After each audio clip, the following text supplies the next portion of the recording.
And for more on the raid still underway in Molenbeek, we're joined on the phone by Chris Burns, a journalist who is there on the scene. Chris, bring us up to speed. What's happening where you are?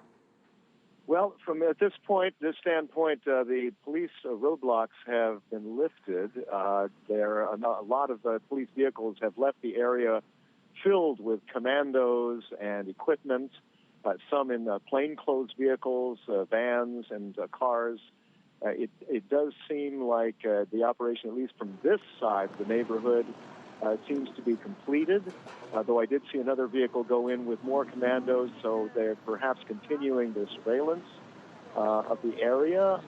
We did hear two strong explosions about an hour and a half ago, and gunshots before that. So a very, very intense police operation, just the latest among many in the recent weeks since the Paris attacks in November, but this, of course, being especially significant because of the arrest of Mr. Abdeslam. As we mentioned, Belgian and French officials have just wrapped a news conference. Two other accomplices are in custody along with Abdeslam. Can you describe what you have experienced there on the streets? How long did this entire operation last? Well, it started sometime in the afternoon. We got some more police vehicles going through now.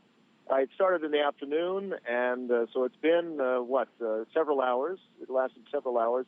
So that is more than what usually happens. I think usually these police operations are pretty rather quick, but this one was especially long, and of course very intense. There were on the ground here. There were even police with riot gear, with helmets and shields, because there was some degree of tension with some of the local youths here. And there were also police with sniffer dogs. And at that point, when they went through to a street that was blocked off, we then heard two explosions in that area. So anyone's guess what that exactly was, but obviously part of this very intense police operation. Thank you. Chris, describe the atmosphere there in recent weeks, months since that November attack in Paris. You mentioned the raids. There was one in Belgium earlier this week. Has there been tension or the expectation that these raids could just pop up at any time?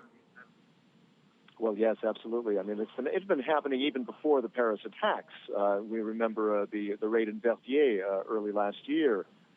This has been an ongoing kind of thing. Only now, at this point, it does seem that there is even more cooperation now between various police agencies in both in Belgium, but also beyond, which makes up for perhaps a bit of the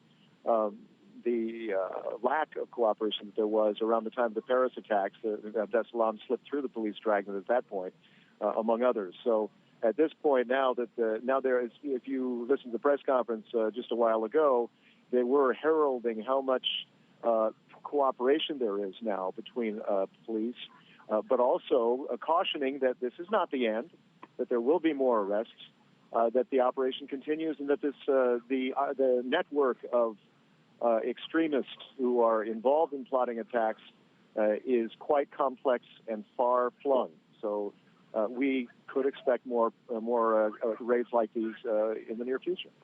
And French President Francois Hollande asking that he be extradited, Abdeslam being extradited to France. Chris Burns in Brussels, thank you so much for your time.